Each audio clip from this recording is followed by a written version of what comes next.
Good morning, esteemed guests, respected faculty, fellow students, and all attendees.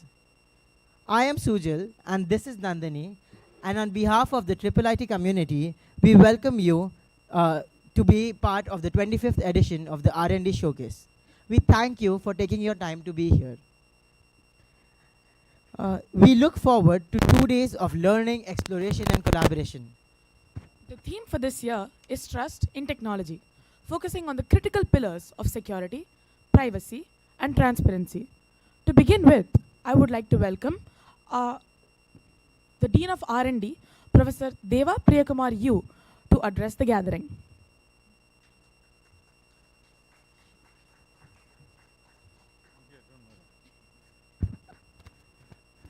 Good morning, everyone. So, welcome, on behalf of IIIT Hyderabad, Professor Sandeep Kumar Shukla, who will be here in a few minutes. I warmly welcome all of you to this year's R&D Showcase.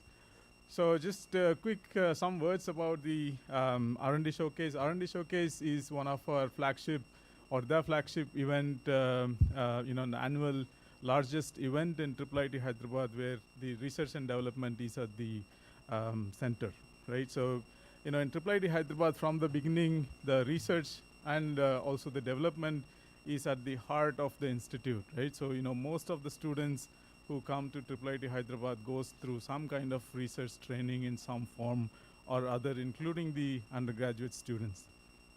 So, that's why, all of our faculty members and all of our research students are part of one of the, many centers that we have.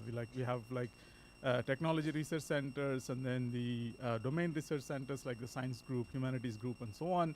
And then we have also 9 different translation and innovation centers. So what is the goal? The goal is, not only just advance knowledge and publish papers and possibly patent, but also try to translate some of these to, develop technology-based solutions, for, impactful solutions in the society. So what you will see today and tomorrow, this especially for the guests who may be with us for the first time, what you will see today and tomorrow is the result of interdisciplinary, transdisciplinary research that involves a large number of faculty members here, a really large number of students, partners, funding agencies, industry collaborations, and so on. And you'll see a lot of demos. The R&D Showcase is actually getting bigger and bigger over the years. And this year we will have 450 or so demos and posters where the students will be presenting. What is more heartening, of course, is that most of these, or many of these, and most of these works are, the contribution from the undergraduate students is crucial, right? So, our undergraduate students are integral part of our research in many ways. So, of course, this is also possible because of the collaborations with other academia, industries, and also funding members. For example, Dr. Shiv is here today, who heads the ANRF. Thanks to these funding agencies, all this is possible. So over the years, what we have seen in the R&D Showcase is that we have seen a number of collaborations that start from this event, right? So people come from industry. We expect about 300 plus personnel from industry today. They go around, talk to the students, who are actually working on this project. It's not like they just listen to some presentation, have a personal conversation with the students who actually know the nuts and bolts of, how they put these things together.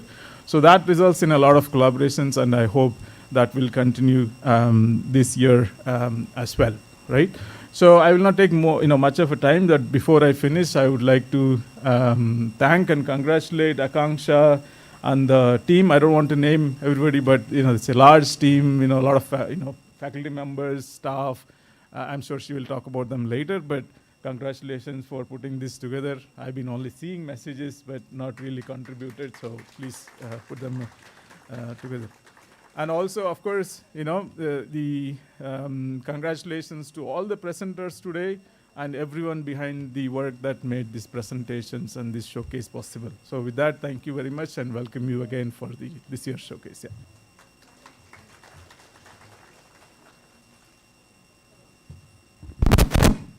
Thank you, Professor. We now move to our center spotlights. First, we invite representatives from the Center for Security, Theory and Algorithmic Research, CSTAR, followed by Cyber MANTHAN Center, CMC, to share their latest research initiatives. We invite Professor Kishore Kotapalli to please come on stage and give us an overview of the Center for Security, Theory and Algorithmic Research, CSTAR.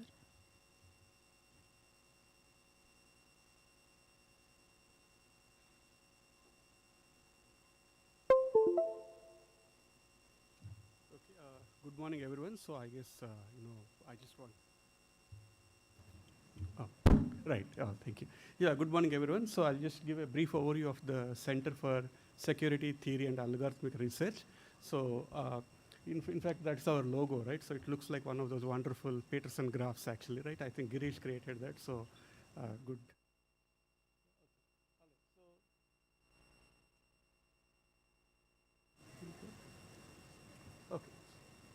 Yeah, so we are 9 people, 9 faculty members with another dozen or so PhD students and other members, right? So let's quickly move on. There is only like 5 minutes, I believe, right? Okay. So anyway, so getting to the point, right? So I think the main, let us say, areas of work that we do could be kind of summarized into these 4 buckets, right? One of them is about designing efficient algorithms for various problems from variety of domains. The other is modeling and abstraction, right? So for example, how do you model certain problems or situations and what are the parameters of interest, etc. Third is, of course, because security, or let's say information security, is a prime focus even in the name of the center, the idea of, how do we understand what is the guarantees that we could provide for computations when working in adverse environments, right? So that is another major thrust area. And then applications, of course, right? For example, you can think of a large number of domains like IoT, medical image analysis, kind of combining AI with theory and kind of feeding into these applications. So that's what we do in another bucket. So if we go one level down there, I think these are like some of the sample things that I would like to spend one slide on, but the color coding kind of corresponds the area to that one of the 4 themes, right? So for example, we have a lot of work in algorithms. That's that orange color. We have a good amount of work in the, security aspect, right? Trust issues, applied security, etc. And then we have some work in quantum and, complexity theory as well, right? So these are the, okay. So of course, this is only one slide, and there is a lot more happening. So if you have to compress 1 year's worth of work into one slide with one picture, that was my mandate to all my colleagues, right? Because these are developed by them, and I just had to put them in some sequence, right? So, of course, they do much more than what is listed here, right? So this is about federated learning and trying to see how, let us say, when a computation is spread across multiple participants, trust issues could arise, and how do you deal with this lack of perfect trust or malicious inputs, etc. So that is that part here. Right, and this is about thinking about algorithmic computations in AI systems or networks itself, and how do you actually improve the performance of these algorithms. And in this case, it's actually a much significant improvement, really. So the overall runtime complexity goes down, so that your rest of computations are much faster than what you otherwise could get, actually. Right? Okay. All right. So this is again, we all believe that some of the problems are solved for good, but that is never the case for people in algorithms, right? So you could imagine that, okay, look, Google Maps is there, or whatever your favorite maps application is there. You will get from point A to point B, but so the shortest path problem is solved for good, right? No, not really. Where there are lots of varieties, lots of parameters of interest, lots of things one can still think about. This is about parameterized shortest paths, where you want to ask how many, or how do you model the behavior of a path under some dynamic condition, and what happens to the shortest path under such conditions, actually, right? So that is about this work. And again, I think they are not done yet, right? They are only trying to solve the problem for very well-behaving lambdas in this picture, but they ask what happens if things are not so simple, right? So, okay, all right. And this is about algorithms for dynamic graphs. This is yet another area where we have a lot of work on. So basically, when the underlying graph changes, how do you recompute the same solution without really starting all over again, right? So that is the basic idea here. So we have a lot of techniques, code-based solutions in this case. This is again big data and its impact on algorithms. So today we have a mix of architectural possibilities with varying characteristics and features, including how do you access memory, what does it mean to actually fetch something, how slow it is, and how do you kind of orchestrate the movement of data and compute and so on and so forth. So you could imagine there will be lots of problems with big inputs, right? So for example, trainings or like graphs or even biological computations and so on and so forth. So how do you really get it done when you have to think about partial inputs, partial outputs, and so on and so forth, right? Okay. All right. Okay, this is again about applied security. So you could imagine any field, right? Like for example, even vehicular ad hoc networks or Internet of drones, right? Or smart grid systems. Today, all these systems really require solutions with some security guarantees on top of them. So that's a lot of continuing work. And again, today we also have to understand what happens in the post-quantum space as well, right? So that is something that this group works on. This is kind of like trying to introduce or build a lot of theory into ML, so to speak, right? So for example, how do you think of what is the math behind these ML models? How do you kind of make sure that it's all correct and safe and responsible, etc., right? Including applications to medical image analysis and so on and so forth, right? Okay. All right. So again, this is now the abstraction part of it, right? So we all know what is a determinant from high school days for a given matrix, right? But again, the same analogy applies, right? That problem is still there is a lot more to think about that problem also. And Surajit and all are thinking, how do you write? I mean, how complex is it to write the determinant function? How many, let's say, of this function or how many variables of this function or terms of this function survive even when the graph is or even the matrix is very, very sparse, actually, right? So that is this part here. And again, at least in computing and graph theory, we talk about a lot of structures, right? Like cycles and so on and so forth. But one good question is how do you count how many of them exist, right? So that's a very good classical counting problem with respect to Hamiltonian cycles. And that's another kind of line of work that they are doing, right? Okay. All right. So anyway, that's all about the working with students and colleagues, etc. But we also have a lot of let us say other aspects, including running conferences and events, right, and publishing and so on and so forth. We also have a couple, at least two ANRF projects are ongoing right now. One is from the prior to ANRF phase, but it is probably like ending next year or whatever. One is from the current lot of ARG grants, right? So we thank them for the support. Of course, I put in information only for the current year in terms of many of these numbers, right? So of course, some of these are multi-year efforts, so I didn't really want to bore you all with all sorts of symbols and details, but this is about 1 year kind of summary, right? Yeah, thank you.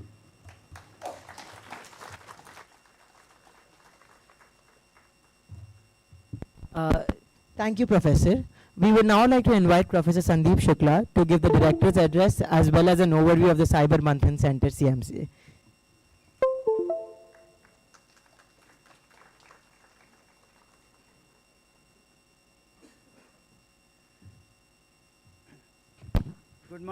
Good morning, everybody. So this morning I was having a meeting with the chairman of the governing council. So he said hello to all of you, and I got delayed because of that meeting.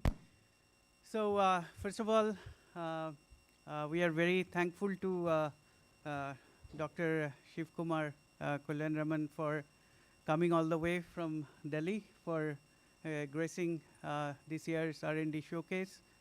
Also, we have Professor Dr. Deepak Kumar from IDRBT, Mr. Krishna Shastri Pendalaya from ENY, and we also have, I don't see him. Oh, here, he's Professor Pandu from IIT Hyderabad. Also, other dignitaries and guests, and our students and faculty. So R&D Showcase, as I understand, this is my first R&D Showcase, but this is the 25th R&D Showcase for IIIT. So it's a IIIT tradition that has been continuing even through the COVID years, I assume, right? So it was online, I guess, but it is an unbroken tradition. So I'm very happy to be part of this. The team has been working, I think, the team consisting of Akansha, Isha, and Aftab, and Padma, and Ramesh, of course, and Prakash and Shaikiran. They have been working very hard for weeks to get things together, pushing all of us to get our posters done, our presentations done, our roundtables planned, and so on. So it's a lot of work, and I think it's a work that is very important for the institute, because this institute has a tradition that it is one of the rare institutes in India where undergraduate education is also research focused, right? So the institute does not have any department. It has research centers. So every faculty belongs to one or the other research center, and students, they get attached to the research centers. And we also have a very large contingent of research undergraduate students, dual degree students, whose degree is both courses and research, as well as we have honors programs where also there is a lot of research components. And of course we have master's, MS program, and also PhD program, which are also very important for research. We have now 29 research centers. Majority of these research centers are core computation areas or applied computation areas. Examples, as we just saw, CSTAR is a core computation algorithm security related research centers. Similarly, we have CVIT, which is focusing on computer vision. We have also research labs, which are, such as SPCRC, which works on signal processing, speech processing, and also they work on IoT and other sensor cyber physical systems. We also have research centers like LTRC, which is about language processing. IIIT Hyderabad is one of the pioneering centers in India in language technology. Bhashini project is kind of started here, and also today the Bhashini engineering is all situated here. So similarly, we also have quite a few applied labs and centers, such as Smart City lab, which is a living lab, through various locally created sensors, IoT sensors, and also instrumenting the entire campus. That is quite rare in India. So that is something that gives the students and the faculty opportunity to work with very realistic systems. We also have translational labs such as Digital Health CDIT, which is whose job is to actually look at the innovations in healthcare and inside various other centers, and take it to a state where it can be taken to the translation into industry or in startups. And similarly, we also have a product lab where students and faculty can go and work on productizing some innovation. They have the facilities for building prototypes.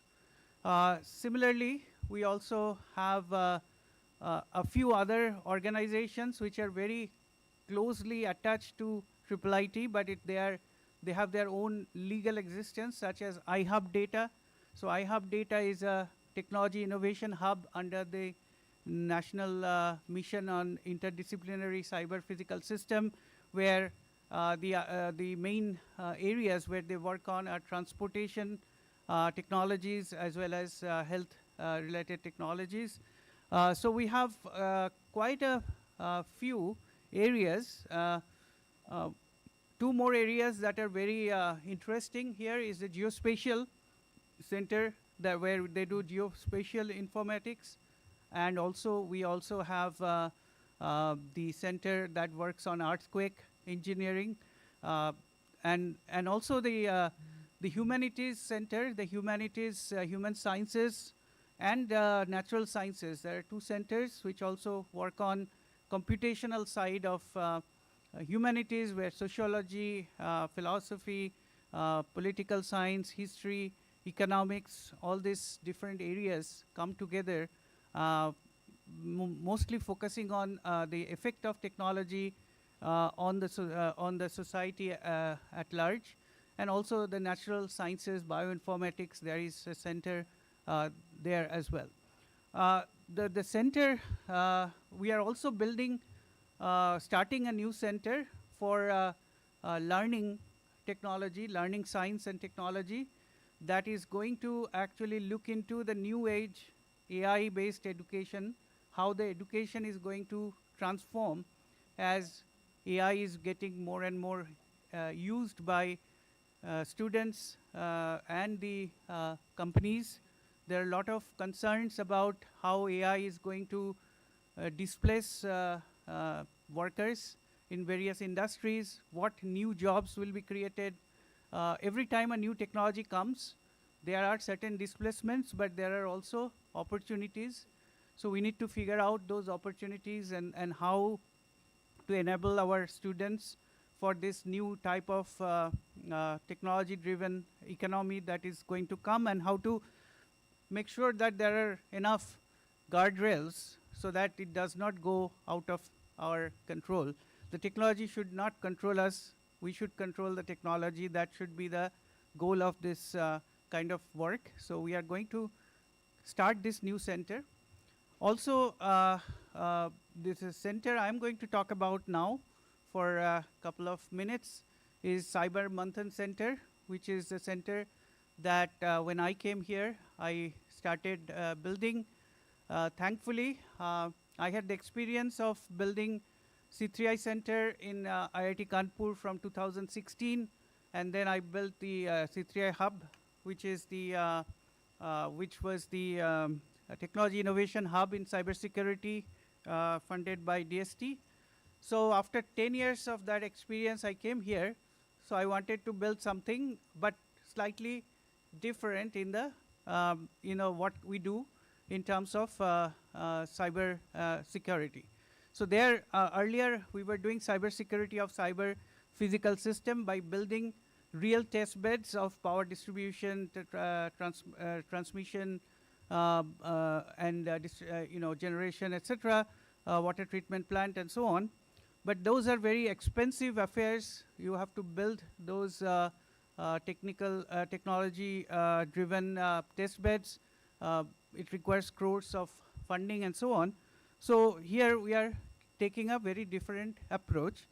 The other thing is that AI has now become such ubiquitous that we are not able to think about cybersecurity without AI, and also cybersecurity of AI, because AI-driven systems are getting more and more deployed. Many of you might have read what happened when Claude bots were used by people thinking that AI is going to help them make their calendars, getting messages from their messenger and WhatsApp and so on. And then from there, they can make calendaring and email automation and all that stuff, and then created a huge amount of attack surface. And because of that attack surface, exploits started happening almost overnight. So having AI systems, deploying AI systems means that you have to also worry about the cyber aspect of AI systems, their exploitation. There are multiple attack surfaces that come up. So in this new center, in Cyber Manthan Center, our goal is to actually use AI for cybersecurity as much as possible to see how we can actually leverage all the new capabilities that are coming up, and it's coming up on a daily basis. To keeping up with that is itself is a challenge, and then looking at the cybersecurity of AI as well. So I don't know where is. Oh, there it is. Yeah. Okay. So we have defined the vision and the mission of this new center. This center is about 6 months old. Thankfully, I got the earliest employees of C3I Center come with me. I kind of enticed them to come here. Well, Hyderabad is a better place than Kanpur, so it was that way not that difficult. But I could entice major chunk of the most high-performing and most oldest employees with me. So we have sitting there, Rohit and Mridul and Amit and Rishi and I don't see Gargi, Pavan, and others. I cannot remember all the names, but so that helped me. So the vision here is that want to become a leading center in cybersecurity for. Of course, every system is almost cyber physical system, although we work also on the BFSI sector, which is not really cyber physical. But this time we are doing this not through real test beds, which are very expensive to build and which are very difficult to upgrade. So the test beds that we built in 2016-17 are already obsolete. The PLCs, the SCADA system, they are very expensive to replace.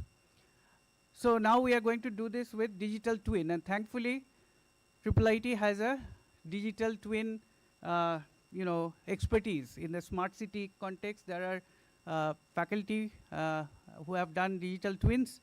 So, so cyber physical part is done through digital twins, and the other parts are about creating tools and technology, leveraging AI, and also AI-based, cybersecurity of AI systems. So that's the vision and mission of the center. Of course, this is subject to revision once in a while as the technology progresses, and the technology is progressing too fast. Last week there was a massacre in the market because Claude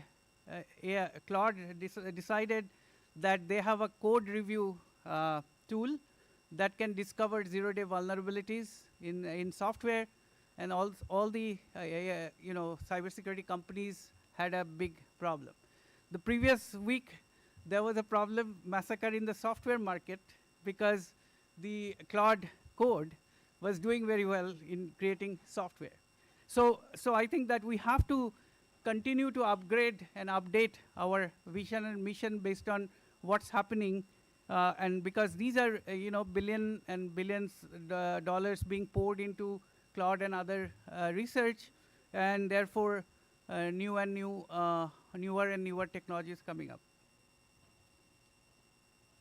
So as I said, that the main goal is to do, a cybersecurity of for AI, and AI for cybersecurity.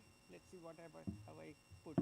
We also have built a interaction with the Telangana Cybersecurity Bureau, TGCSB, and built this Vyuha Lab. So Vyuha Lab is supposed to work with the Telangana Cyber Bureau to work on cyber crime investigative methods and cyber crime tracking and data analytics and so on. So we have that happening.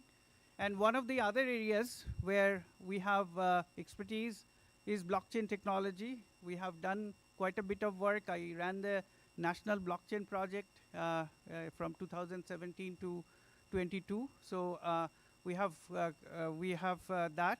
So that is another area where we are working on. So the picture you are seeing in the bottom part of the of this is basically the lab. So if you go and walk down to Nilgiri, I don't know if nobody may be there in the lab right now, but that lab is there. We have built a security operations center, and this security operations center will actually be connected to the major assets, digital assets in the institute, to actually keep track of vulnerabilities, keep track of the what is happening in the network as well as in the major components of the infrastructure. So, so as I said, that the activities that you are seeing here is the cyber criminal, tracking, analytics, and so on. So we have quite a bit of work on cyber crime, understanding how cyber crime happens. So we have developed something called Cyber Crime Navigator. I think there is a demo on that. Is there a demo on that today? Yeah. So Gargi will give a demo on that. So understanding cyber crime as a sequence of tactics implemented by techniques and procedures taken by used by criminals. So this is the first such framework to understand how cyber crime takes place. And this gives us an understanding because when a victim describes a cyber crime happening to them, they actually do not know what exactly happened. Is it the phishing, or is it some vishing, or is it some other way they got infected? Whether the infection actually did a lateral movement, whether the infection actually carried their credential out to a criminal. So those kind of things, from the story you cannot really directly tell. So you have to create some kind of a hypothesis, right? So this hypothesis creation is done through our Cybercrime Navigator tool, which has other bells and whistles through which the policeman can actually do investigation, collect digital evidence, connect the digital evidences, and so on. So that is about that.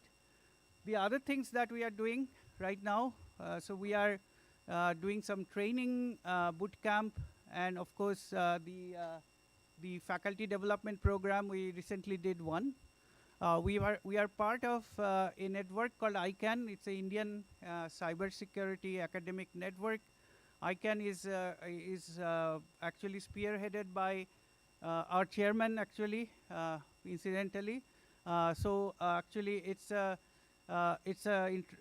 collaboration between IIT Madras's CSTAR, IIT Bombay's Trust Lab, and IIIT Delhi, IIIT Allahabad, and IIT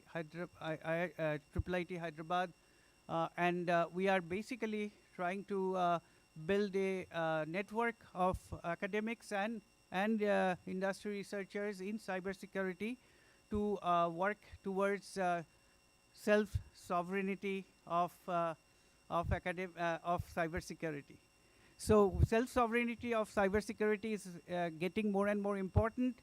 That's the last. I will use the last minute to say that as we can see the current geopolitics, if you're reading the news, you are seeing that the supply chain is a big problem. Not only supply chain attacks, but supply chain denials that are going to happen in the near future.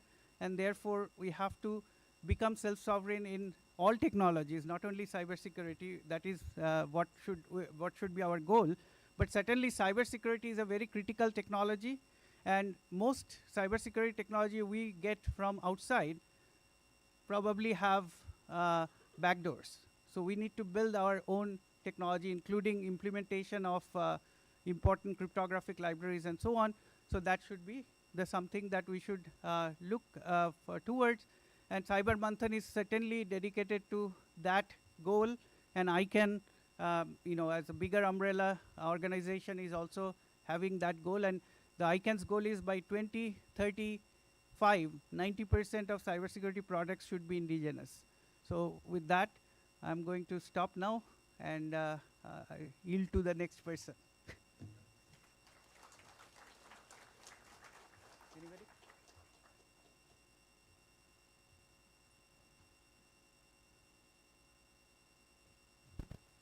Thank you, Professor, for sharing the exciting work being done at these centers.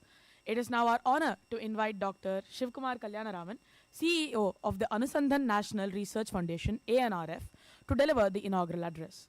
Dr. Kalyanaraman is a distinguished researcher and technology leader who has worked across academia, industry, and national research initiatives. At ANRF, he is helping shape India's research ecosystem by strengthening collaboration between academia, industry, and government, and by enabling high impact research aligned with national priorities. Ladies and gentlemen, please join me in welcoming Dr. Shivkumar Kalyanaraman.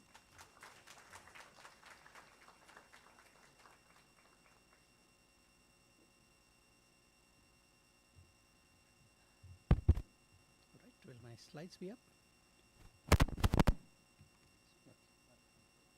Well, good morning. Morning, everyone. And first, it's wonderful to be here on the Silver Jubilee of your research days. Mic up? Okay. Okay. Thanks. It's wonderful to be here on the Silver Jubilee of your research days. Is it okay?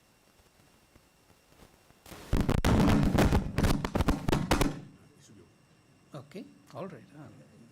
That sounds better. So first, huge congratulations to IIIT Hyderabad for this, and like Peter also mentioned, you have a unique. Whoops, what did I do? You have a unique culture of undergraduate research, which is I think very special, and Professor P. Jain was saying it continues to remain a well-kept secret. So, we have to maybe have a discussion, Professor P. Jain, on how to get the secret out more, and more importantly, how do we get other institutions also adopt some of the best practices that IIIT Hyderabad has developed, being such a niche and unique institution. So you have so much to be proud of, and Research Day really brings together all of these things. My hearty congratulations. So what I want to do in my few minutes, how much time do I have so that I'll remain on time? Okay, all right. Okay. So first, I will give you an overview of ANRF. So before I start, I do a quick raise of hands. How many of you know about ANRF? Okay, that's not that. Okay. So actually in some audiences I get a very few hands up. So I will not bore you with general gyan, and hopefully, we'll keep it more spicy. So ANRF, as you know, is a statutory body of Government of India. If you remember your civics lessons correctly, statutory body is actually set up by Act of Parliament, which means that to repeal the statutory body, you need 75% vote to get rid of me. Okay, not me. You can get rid of me easily. You can get rid of the organization. So what that means is that it is a long-lived organization. It is called a foundation, but it's a statutory body. So it's actually an institutional innovation of the Government of India to set up a long-lived organization to support research in India. And also, there are many statutory bodies in the Government of India. One of the notable ones you may know is UGC, which governs the education in many universities. Another statutory body is the UIDAI, which was set up when Nandan went to create Aadhaar. So when you think of ANRF is actually an institution, right? And within the institution, we can have many programs and things of that nature. Okay, so it is often sometimes confused that ANRF is just one program. That's not correct. ANRF is an institutional innovation, but within this, we are a mechanism for various things. Okay, so that's the key message I want to leave you. And the most important thing beyond this is that we are chaired by the Honorable Prime Minister of India, and there's no other statutory body in Government of India which is chaired by the Honorable Prime Minister. This reflects the importance placed as a key cornerstone or a pillar of Viksit Bharat. So, we have done physical infrastructure, we have done digital infrastructure, okay, like Aadhaar, UPI, and the like. And the next phase for the next 25 years is also to have the other dimension, which is really the human and social infrastructure that we need to develop, okay, because that and the innovation infrastructure that is critical. So this is the fact that this has been recognized is very crucial, and the fact that we now have an institution the opportunity here is to make the best. Okay, so my role is as CEO of this institution to really drive and be a catalyst for India's rise as a research and innovation powerhouse. So, so the key is that it's high time we got up and became a research and innovation powerhouse. So we better start, behaving like a powerhouse, behaving world class, and let's get on with it. Is my short message. And we want to be a catalyst, not a crutch. A catalyst, not a crutch. What that means is really we want to enable multiplier effects across the ecosystem. We are no longer just a funding body. Of course, we use funding as one of the major forms of catalysis, but it's really the multiplier effects. It is the change in our own people, the change in the mindsets, the change in how we come together and collaborate, which is very important. So I'm really pleased that the 25 years of research days has had industry academic partnering here. We have many colleagues from other institutions, other universities and so on as well. And I see a lot of my friends from the Saral and other areas. So I'll certainly talk more about that. So, so just bringing all of that together and changing our ecosystem is the goal of ANRF. Okay, so ANRF was formed from the genesis of ANRF was the national education policy, where this need for something similar to a National Science Foundation or a National Research Foundation was felt, and the goal there was, as part of the NEP's ethos of interdisciplinary education, we also needed for the higher education a consistent funding. Funding was fragmented, and departments and the vicissitudes of individual departments and so on with different political dispensations or even within the single government can change over time. So whereas ANRF has a lot more continuity and lot more stability, that is primarily one of the things. And also we integrate things across across ministries, across line departments. So this is also strictly incremental to others. So the line departments like DST, DBT, all of them continue to do their thing, and we are strictly incremental. And wherever there are bigger things, we will coordinate and we will drive that as a national entity. So the ANRF Act, which was formed in 2023 and passed, between the 2020 and 2023, there was a lot of deliberations that ANRF should represent and be responsible for all the stakeholders. So, ANRF now has a apex status, which means we are, across all stakeholders, academia, where we have a special mandate of supporting academia and also broadening the distribution of excellence of research in academia. But in addition, we have industry, we have, CSR, we have philanthropy, all these other sources are in diaspora, startups, and so on and so forth, right? So different parts of society. And this is going to be reflected in the nature of our programs and how we operate as well. Right, so so we've been in action for the last 2 years, and I'm just going to be completing 1 year of my job. I joined around mid-March, so it's quite interesting that I'm here almost at my 1 year anniversary of my job. So so this is the governance structure. We have just like the IITs, we have a governing council and a executive council, and typically a IIT would have an academic council, whereas we have an executive council chaired by the principal scientific advisor. The governing board is chaired by the Honorable Prime Minister, and we have as the vice presidents the Honorable Minister of Education and the Honorable Minister of Science and Technology.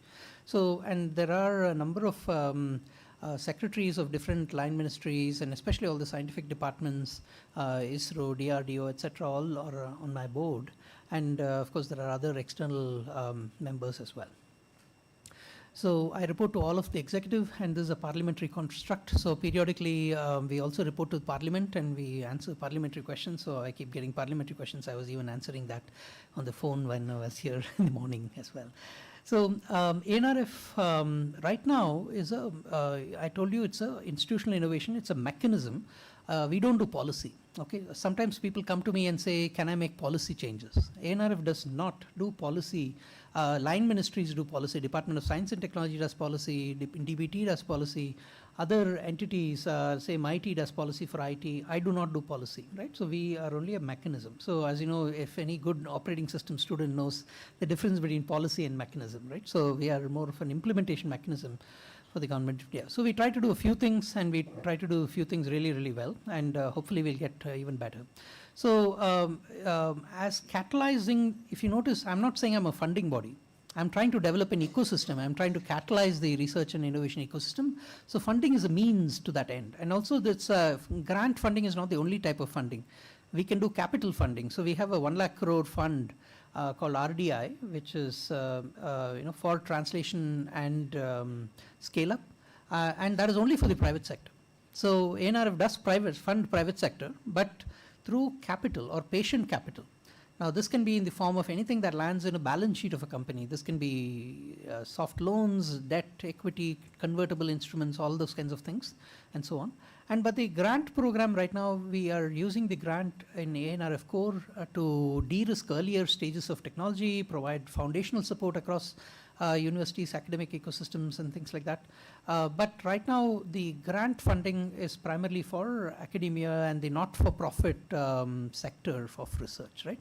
So for the for-profit sector, we are not doing grants at the moment, and for the but we have a capital program, and for the not-for-profit, we're doing others. Okay, but this is not the only configuration.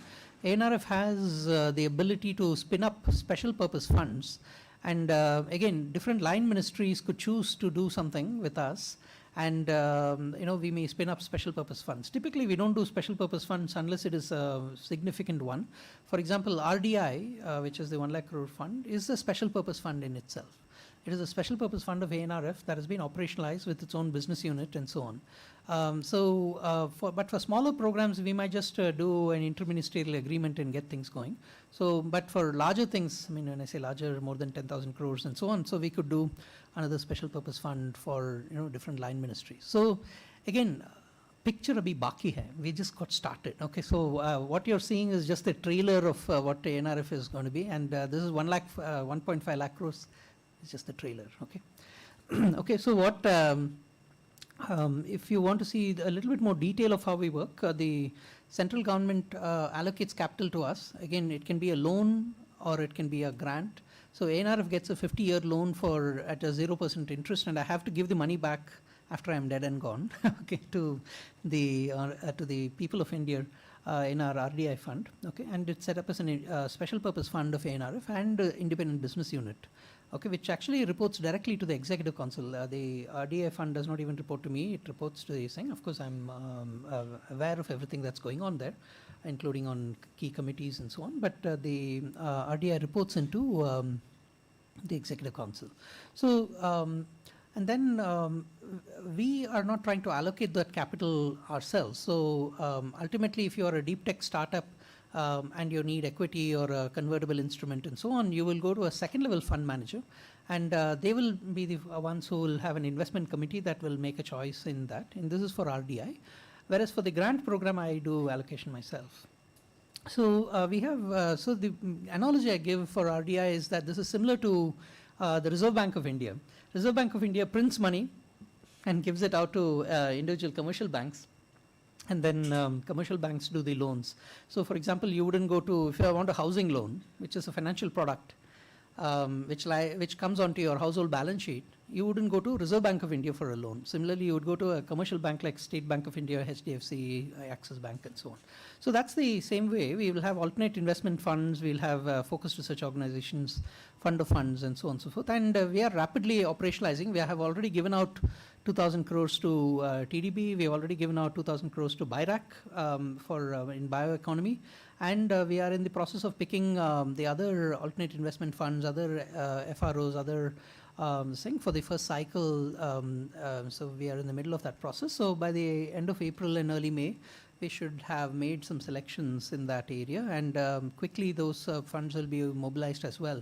So this is the fastest India has mobilized this kind of money and moved fast. The Honorable Prime Minister announced this scheme on November 3rd, and by the end of January we had already made decisions and allocated for the first round and then for the rest we'll be allocating in early of next financial year.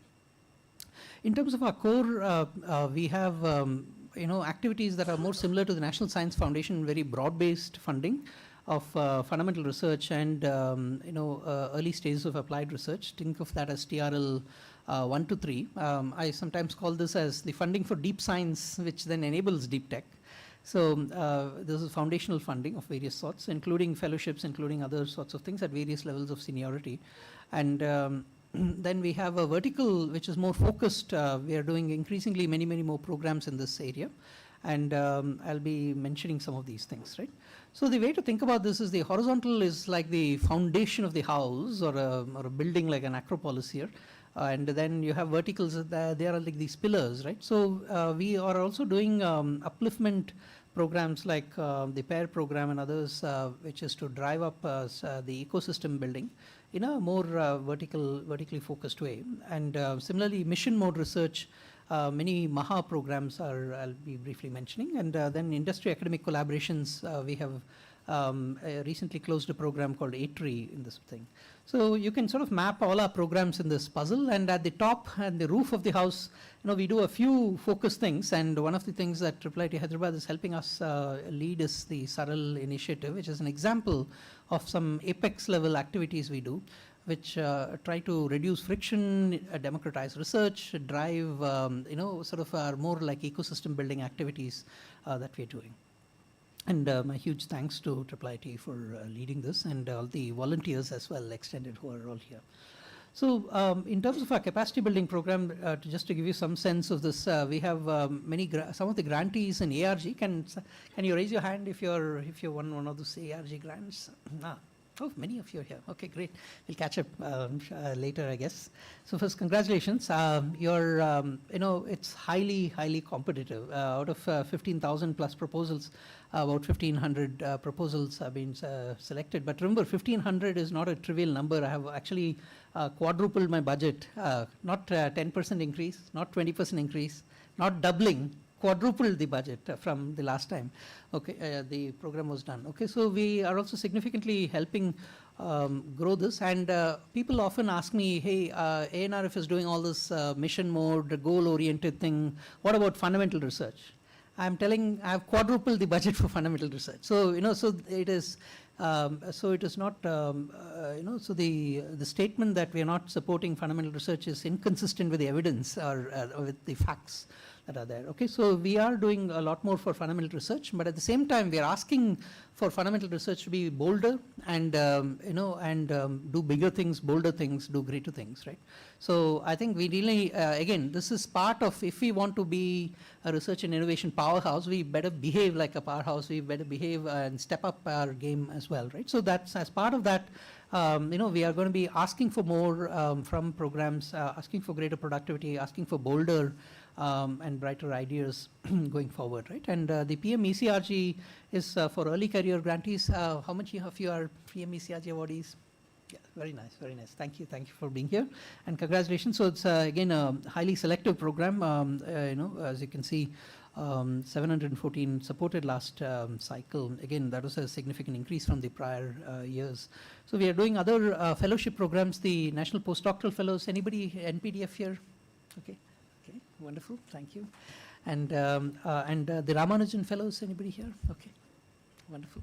Okay, thank you. And so you're all represented here, and the convergence centers are currently under evaluation. So we'll be making decisions on that shortly. So as you can see, those are part of our broad-based funding, and we'll be doing this. And in fact, we have already announced the next, for all the recurring programs, we have announced the cycle. For example, the next ARG is opening on April 1. I have already pre-announced it at the early beginning of the year itself. So I would urge you to please plan your proposals for that, so that you're better, more competitive. And as an institution, I would urge to use forums like these research things, and to help each other out, right? If you have early work, please get feedback from each other. If you have proposals, please help each other review the proposals, so that you are much more competitive, right? So competition is high, and this is not unlike the National Science Foundation, other places where it's similar levels of competition. But I think by being more competitive, your chance of getting through are much higher. So similarly, for the pair program, we have supported both category A and B pair, which have several hubs and spokes. The category A hubs we have supported for 5 years, and we put out, we support a lot of the state universities and others, both with the infrastructure as well as people investments. But it's not just about sending money to these places, but it's also to drive closer collaboration and upliftment in a focused way. So we are closely monitoring this, and I'm personally monitoring every pair activity. And I know that IIT Hyderabad is a category B pair, and I thank them for all some of the activities they've been doing, and all the activities we've been encouraging them to be live streamed and so on and so forth, so that the benefits of these key things are going to be also be helpful for others. University of Hyderabad, which is next door, is one of the category A pairs as well, and that's in the healthcare. Anybody from University of Hyderabad here today? I'm going to be going there anyway later today to check in on them as well, right? So I told you I keep checking in on all of our major investments. So, and one of the general challenges in the past is we used to fund and forget. I don't forget, okay? So especially on our big investments, okay? So we'll be checking in, and we'll be ensuring that the people of India get their due from the investments that are being making. So there are other programs that are going on, but rather than getting through this, I want to mention that our mission mode programs, or this MAHA format of programs, is a very important one. We'll be doing a lot more of this going forward. So there have been a few areas where we have already launched programs, and some of you have been competing in this. So we have an electric mobility program, and we have a medtech program that's currently under review. We have an AI for science and engineering, where we have recently announced some of the pre-proposals. I believe the IIIT Hyderabad has a few, and I know IIT Hyderabad and others also have some pre-proposals that have gotten through, but there will be further competition in the for the full proposals. We intend to be more selective, and thanks to Professor PJN, who's on the who's one of the chairs for selecting these proposals as well. I want to mention that we are having some new programs coming up. There's going to be a program on drones, components and sub-assemblies that is coming up very shortly, maybe in a couple of weeks or so. I keep saying couple of weeks, it's been dragging on a bit because we have to get it all right and many other pieces that have to fall in place. So, but this is again a massive program, and this is only phase 1 of a program. We are going to be doing phase 2 in partnership with the Ministry of Civil Aviation and so on. Many of these programs we have, we are doing in partnerships with line ministries and external partners as well. For example, the MedTech program we are doing in partnership with the ICMR, Indian Council of Medical Research, and the Gates Foundation. So we have, that allows us to expand the budget. So we triple the budget in that program beyond what I put. So I'm able to leverage my core budget and expand the budget that way. And more important than that, we also bring all the expertise of the 3 sides together. And as ANRF, we don't have internal expertise in all areas, right? So when I launch new programs, we ideally want to have partnerships with the line ministries. So 2D materials, we partner with MIT. AI for science and engineering, we are partnering with MIT and others. I will briefly talk about that. Critical raw materials, we are partnering with Ministry of Mines. And I'm happy to announce that we are going to be launching a massive program, massive, okay? So this is like 1,000 to 2,000 crores program on leapfrog demonstrators for societal innovation, okay? And this is just the starting part of the program. These programs become bigger over time as I sign up more partners as well. So, so this is in various areas of societal innovation. This is a direct request from the Honorable Prime Minister in our governing board meeting, where he directed us to look at India's societal problems and go after it with technology and research and innovation to solve for it. And this could also involve interdisciplinary and humanities and social sciences also coming together, but to drive it in a bolder way. That's why we are asking for leapfrog demonstrators. So we are not asking for some choda-moda piece of lab work and all that, but each of these programs we are willing to fund at a significant scale, but also we are expecting cost sharing in this program from other sources. It could be state governments, it could be other line ministries, what have you. We are going to be landing up some line ministries like the NDMA we are working with Sports Ministry. We just had a conversation recently. So we are going to be adding some ministries at the top, but there's you could get co-funding from any of the line ministries or other industry or other philanthropic sources and so on. CSR could be a good source. So we are going to use these programs as ways of aggregating these. So just to reiterate the message that there are more programs coming shortly. Drones, we are going to be doing one on water with the Department of Water across various aspects like groundwater, surface water, and other sorts of areas, rivers, and many other things. There is a 6G program we have gotten approved with the Department of Telecom, and the Leapfrog demonstrator is going to be launched shortly. We are also going to be launching a program on catalytic partnerships. So where this is a very different program where we are not putting majority of the money, but if there are huge centers or something very different, if you notice, since many of you are from the AI world, Allen AI was a very different institution that emerged in the US, or Max Planck Institute was a very different institution. We would like to see many more such institutions emerge, whether it's in fundamental research, applied research, or SRI, or many other institutions like Fraunhofer and so on. So ANRF would like to catalyze the emergence of such institutions, but we are not going to put the majority of money. In fact, we are only going to put minority. We'll be only a 10 to 20% investee in those things.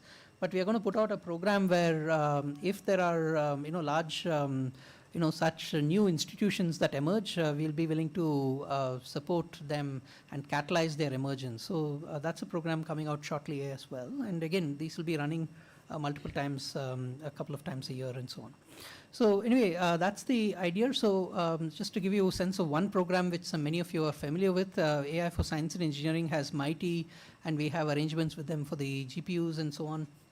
And we have partnerships with DRDO, MOES, and DBT. And I would also like to mention that we have a contest track, and we have colleagues here, Professor PK, Rahul, and others who have been involved in setting up this contest, and we are doing that in partnership with IBM, and IIT Delhi has helped us there as well. So we have multiple external partners like Gates Foundation. Now we have signed up Google, Qualcomm, all of this. So as you can see, ANRF is an aggregator of support, as well as we are coming up with using these programs to align interests of across the country on these areas. And the other innovation we have done here is we have put out an ANRF open license, which is based on an MIT license. And this means that, as the program we finally fund and so on, we expect a lot of outputs from these programs. Suppose we fund 30, 40, 50 projects, whatever we fund, all these projects will put out models. All of them will be based on a ANRF open license.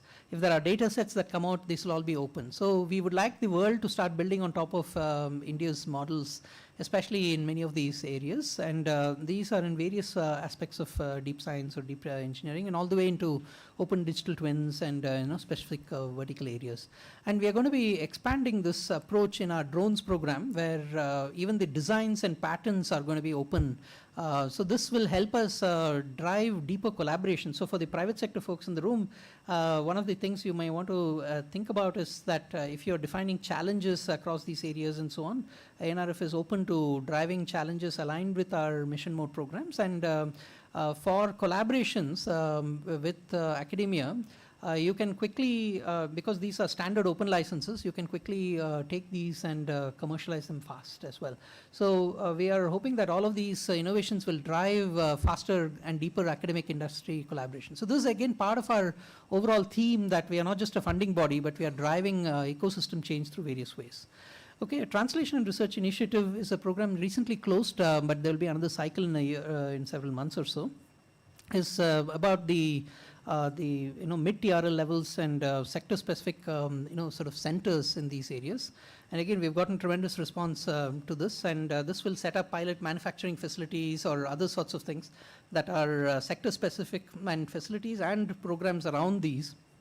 And again, I plan to spend at least 1,000 crores over a couple of cycles in this, and we fund 100 crores out of a 200 crore budget. So our 1,000 crore investment will leverage up to close to 2,000 crores of final investment, and we are inviting any sort of investments from CSR, from philanthropy, from other sources, but we expect, since it's a translation program, to have an industry cost-sharing component as part of this, and then on top of this is all in cash, and beyond that they can be kind. So anyway, we are trying to standardize all of this. This is all complementary to RDI. All of this will be a feeder to the larger RDI capital program. Many of this will lead to startups that get pivoted over from the academic side and going on to the other side. So in terms of partnerships, many programs we have cost sharing at different levels. Some programs are 10%, some programs are 90%, some programs are 50%. So we'll be experimenting with different formats for different purposes because our goal is to help establishment of new institutions in some cases. Some cases it's just projects we want to do. Some cases we want faster translation. Some are more strategic, technology, sovereignty and other sorts of things. But the others we may have other objectives. We will have different levels of cost sharing appropriate to individual programs. So there, ANRF will be aggregating other parts of the Government of India. Similarly, in the top-down partners, again, we have partnerships with the likes of the Gates Foundation, Vadvani Foundation, other foundations, and we are in negotiation with multiple other foundations. So you will see us doing bolder, bigger things, right? So when I say bolder, for me, I don't do deals less than 100 crores, right? So we'll be doing things which are 500 crores, 1,000 crores, and other sorts of larger deals. We may even list on the social stock exchange to aggregate a lot more capital. So ANRF is not like a zero-sum game in terms of budget. So whatever the core budget that the government has given me, we'll be expanding it with larger things and making it attractive for our partners to participate. So we are an open call to all the industry folks here, industry associations here, and so on, and or industries which want to come together. We are also going to be doing programs or parts of our program similar to DARPA challenges, where we can define a very well-defined challenge. It can be co-funded by industry. It can be on open IP terms. So this helps drive faster translation and also get industry to put skin in the game in interesting ways, right? So we're creating all these interesting formats, and we'll be doing bolder and bigger things. So we would encourage participation by all of this. So the broader idea is that ANRF comes up with these programs, but we do it in a highly consultative manner with external stakeholders, and to make it attractive for co-funding and so on and so forth. Okay, we've been also using social media in a very strategic way. Our goal in social media is not to make this a notice board for ANRF. Of course, we do talk about our programs, we do webinars and other things as part of our own dissemination. But I want to really, sort of mention that we are doing, we want to really make this a spotlight for the research of our ecosystem. In this case, I'd like to thank Professor PK, who's been working with us closely with our communication teams on a lightning talk series to feature all the early career grantees. So that's a great example of how we're using ANRF as a platform for this thing, and we are putting it up and putting that on our platform. Similarly, we have done an ANRF Plus program, which we are just launching with different institutions, including IIIT Hyderabad and IIT Hyderabad and others. So that will, individual institutions can do their own interesting things, but ANRF will amplify, will put it on our platforms and so on. So we, for every line of programs, we are creating channels, and so that it will become easier to form communities in these areas. We are trying to solve ease of doing science issues with social media. And I would especially like to highlight something which IIIT has been super associated with and driving this from the very, very beginning, the SARL project. And if I can ask all the SARL people to stand up, if you don't mind. Just want to acknowledge all of you, if you're there.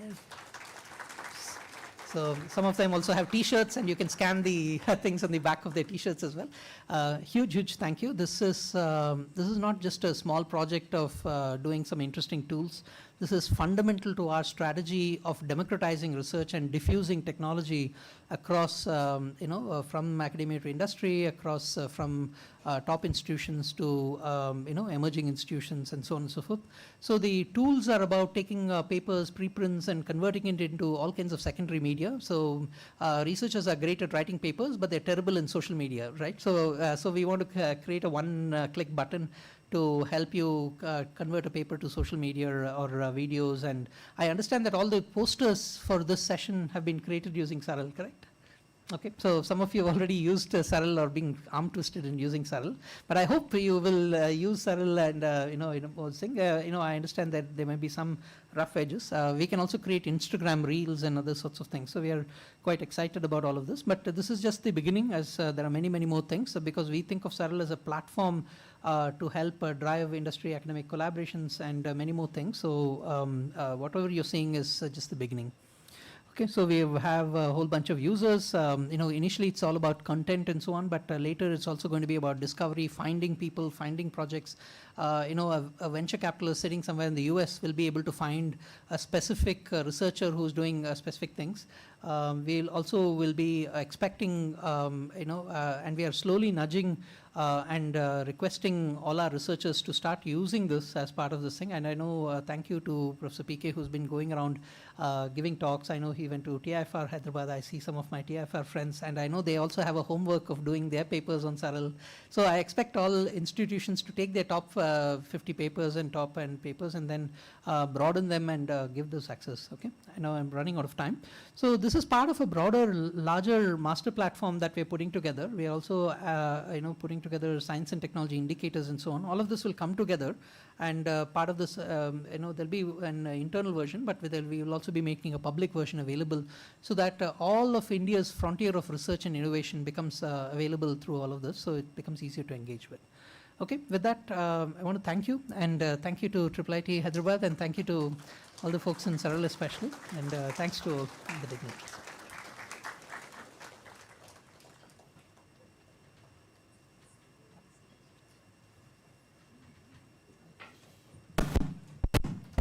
Thank you, Dr. Kalyanaraman, for this wonderful talk. And to felicitate him, may I request Professor Sandeep Shukla to kindly come on stage. We would also like to acknowledge the close and growing collaboration between ANRF and IIIT Hyderabad in advancing research and innovation.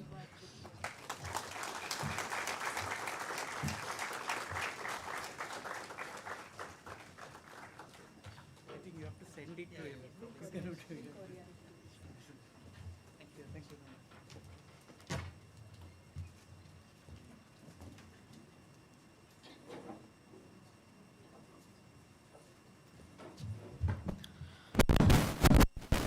We now move on to our keynote panel on building trust in the Indian cyberspace, privacy, security, and transparency in the era of emerging technologies. As emerging technologies rapidly transform our digital ecosystem, building trust in cyberspace through strong privacy safeguards, robust security systems, and transparent governance frameworks has become a critical priority. To explore these issues, we have an excellent panel of experts from academia, industry, and government. Moderating the discussion is Dr. Girish Verma from IIIT Hyderabad. Joining him on the panel are Dr. P.R. Lakshmi Eswari, Center Head of CDAC Hyderabad, who has extensive experience in cybersecurity, AI/ML, blockchain, and advanced computing. Hello. Yeah. So, and he has also contributed to the development of endpoint mobile security and blockchain-based solutions.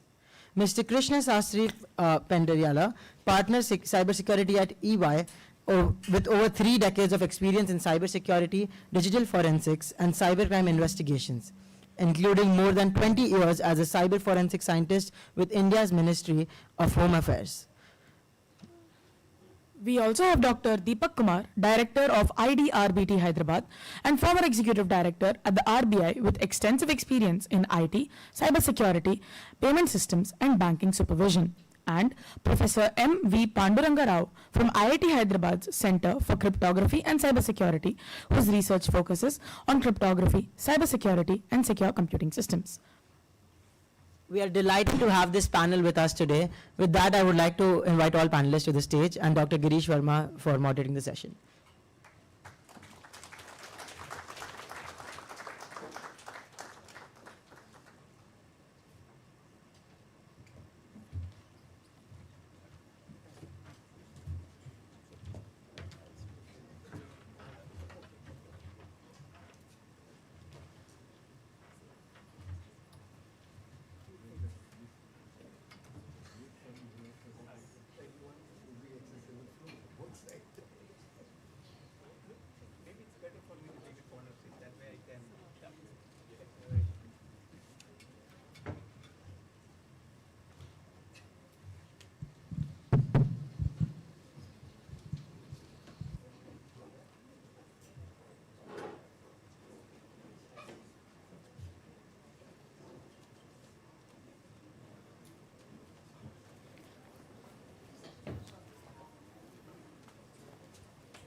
Can you hear me? Yeah, great. So let's get started quickly. This panel discussion is going to be about data, transparency, trust in digital systems that we build, and also the emerging challenges that we face in these areas, right? So we have the challenges coming from new technologies like quantum computing, where our systems are safe from attacks from quantum computing. There are concerns, as Professor Shukla already said, there are concerns about AI superintelligence, which become too powerful and is able to penetrate many of the security surfaces. And also our digital infrastructure is also rapidly expanding, so the surface area is also increasing very fast. So we have a lot of things to cover. I hope by the end of this discussion, I'm sure that we all be a little more knowledgeable about these topics. So without further ado, I request everyone to explain what do they think as the most important cybersecurity concern right now that we have that prevents, which decreases trust in digital systems, which we need to be more focused about. Maybe we can start with Professor Dr. Lakshmi Ishwari. Thank you, Girish. So what is the most important challenge in this particular domain? Let me talk some background connected to this. So if you look at our digital systems, whatever it is, whether we talk about hardware, software combined systems or pure software systems, so cybersecurity or privacy comes as a non-functional requirement. See, when we build the systems, we are more focusing towards the functional requirements, maybe performance and other aspects. But cybersecurity is something which is not thought about at the time of designing our systems. That is something which is very, very critical, which we realized at a later point of time, and then we are talking about the security by design and other things. But even then, if you look at, because I come from an organization where applied research is my focus. Suppose we are asked to design some solutions where take care of the security part, some of the important programs, whether it is a government or anything. Most of the time what happens is security is a secondary kind of thing. And what happens is, people say, if we talk too much about security, it is a kind of hindrance to the usability aspects. So may not be required, these kind of things may not happen. So very important actually to think about the usability and then trying to enforce the required security, something which is very critical. People say why it will happen, but the security threat, whatever we talk about, like something like threat surface or attack surface, whatever it is, which we talk about is a subset of the real attack surface. Because we cannot definitely represent the entire attack surface. At the same time, that is one challenge. And another very important thing is, we can never say that any testing can be 100% completed. Till the time these two we don't have clarity, so we cannot have the clear picture about the security. So see, when we talk about, one first important thing is, people still don't realize actually, trust something which comes later, but the thing is people first of all don't really feel the importance of security unless they are very much hit. That is something which is very, very important challenge I feel in the present scenario, because as a country at all levels, I talk from the citizen level, we normally think we should have local language interface in our app, then only they will try to access and other things. But you look at it, the way we penetrated with the mobiles and all, WhatsApp and all, without any local language, they just penetrated like anything. So people look at these kind of other things like how I can have easy access, entertainment and these kind of things. So the penetration happened so fast, and even we are adopting in the digital payments and other things. Now, if you look at it, like the security, the way the frauds and all are happening, the financial frauds or deep fakes and other things, giving the hygiene, cyber hygiene to the last level is something which is very, very challenging and making people understand the importance of security at all levels, whether it is at the organization level or maybe you talk about a general citizen, even the topmost management level, that becomes very, very important. Because see, there is a lot of budget involvement in this, and the people feel that unless I gain some kind of functional advantage, I don't want to invest. That's a kind of attitude. Like, so that's where that is something which is people awareness towards the importance of this domain is the most important thing. Then I will speak more about the other aspects after some time. I agree with what Lakshmi ma'am said, and I can just only add one more aspect to it, that one challenge, since you're talking about, is what I feel is that there's a huge gap in the demand and supply of trained manpower in this area. So at all levels, right, from basic CISO security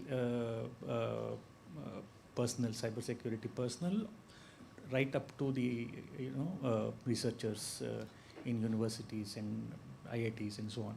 So so that's something. There's a huge gap in the demand and supply, and that also, as ma'am said, I mean, so you don't have people who already either have awareness or who can spread awareness. There is a gap in the curricula of various universities, and there's a gap in the number of trained people, right from operational aspects to R&D aspects. I think that's just to add to what ma'am said.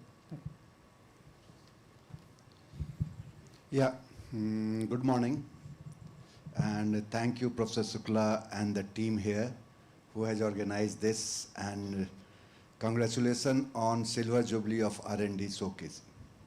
And it's a great effort, and today that's the requirement, and Professor Shukla has mentioned about ICANN. And what is the requirement? Dr. Pandurang has also said that training.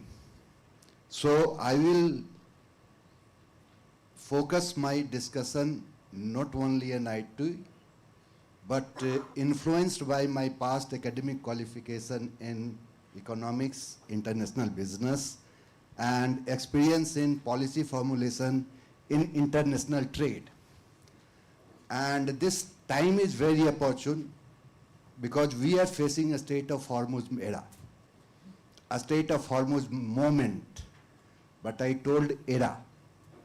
Why? Because it not started today, it started 50 years ago, more than 50 years ago, in 1973, preceded by again Iran-Israel war.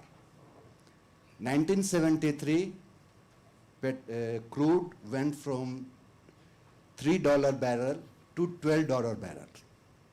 Again another shock came 1979, when the regime change happened in Iran. There from $10 barrel to $35 barrel. Then how we handled those? Those were the signals, what we were doing. At that time, there was famous saying that car driver was driving the bridge without knowing the structural engineering behind the bridge.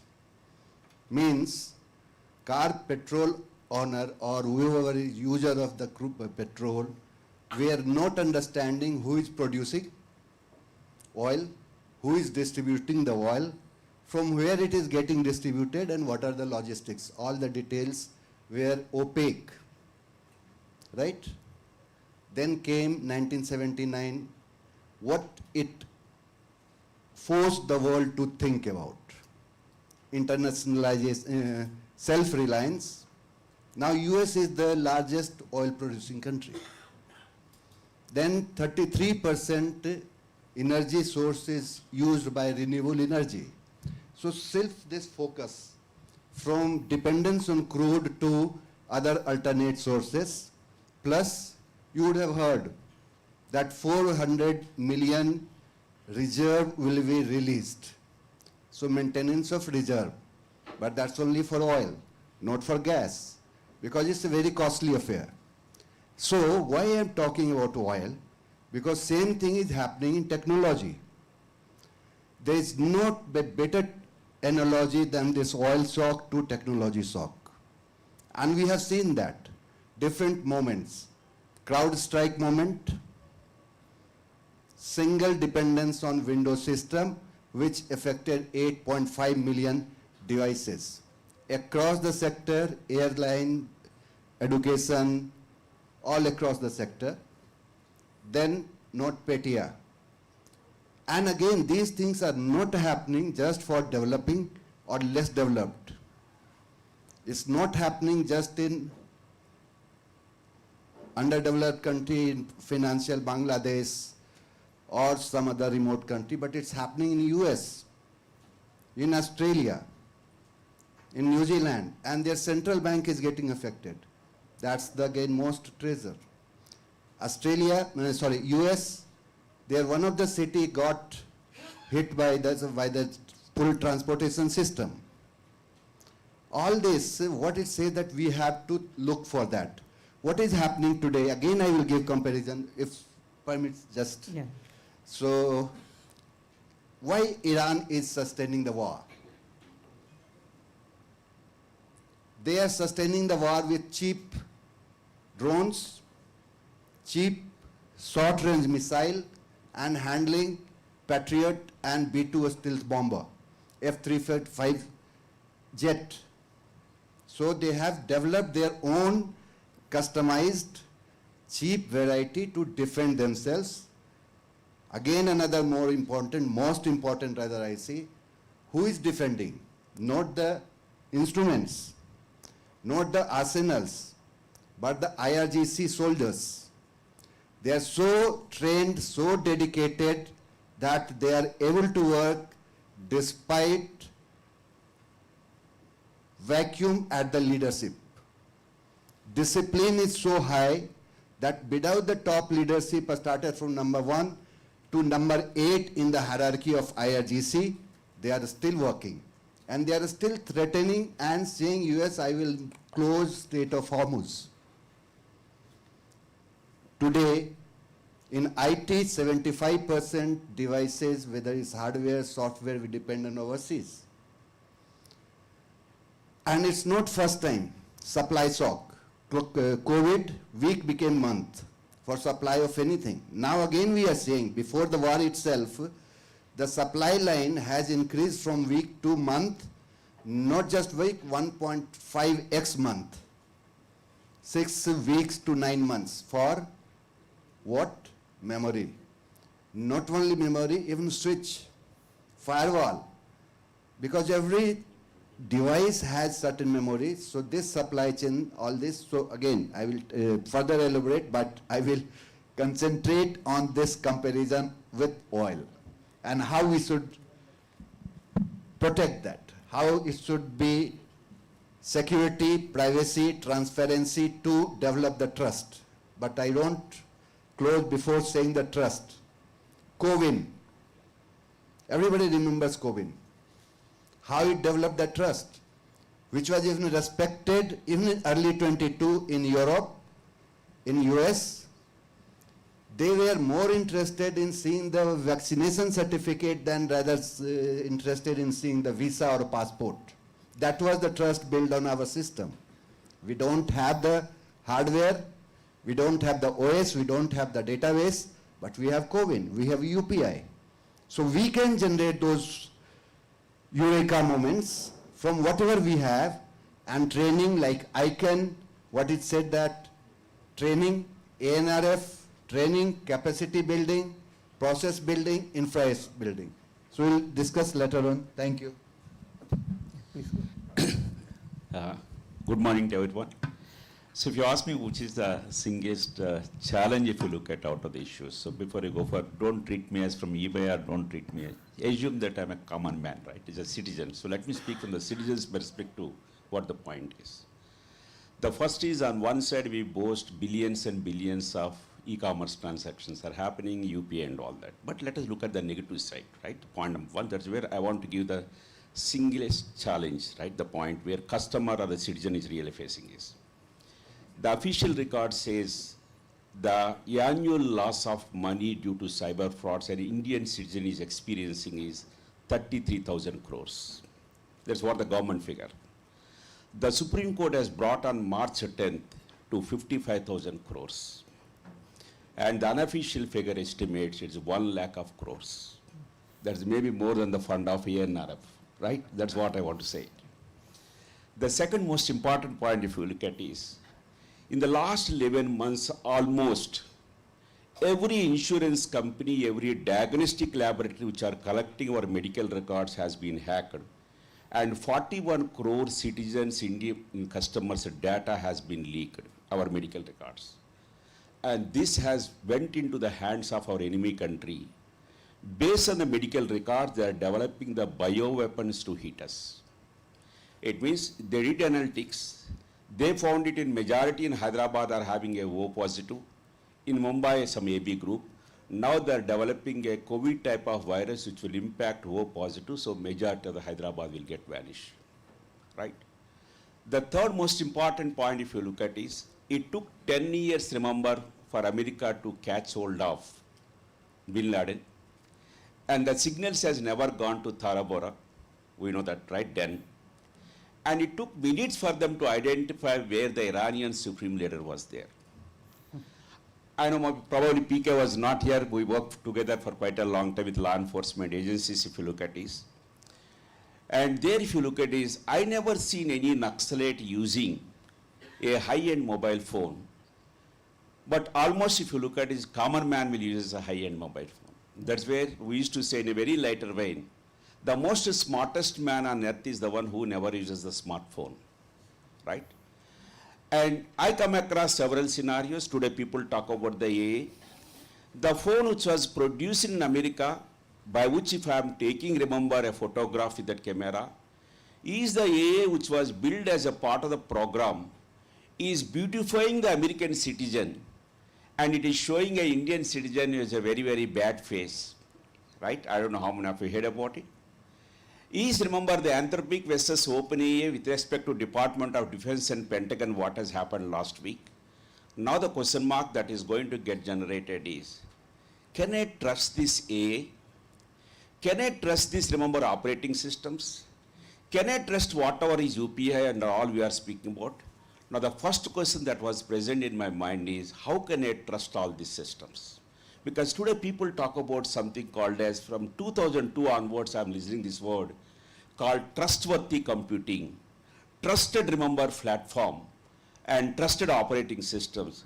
We have no visibility exactly what at the back end the operating system is doing. Is there any backdoor, trapdoor, etc. is available? What we claim as, remember, as an encryption developed, is it really getting decrypted or not? That's where, what is our proprietary encryption? As a common man, as an employee, work for Home Ministry, talk about it. These are all really crippling my mind, to be frank. How can I trust that entire digital environment is the biggest question today we are facing is. The challenge is nothing but the trust. The reason I'm telling you, to what extent you will be not aware about, people talk about the privacy issues. Government of India announced, remember, at evening 5 o'clock, 3% DA has been enhanced to central government employees, including pensioners. Next day morning, 14 lakh central government employees have got a message as in the form of an SMS. Dear central government employee, retired pensioner, your DA has been enhanced.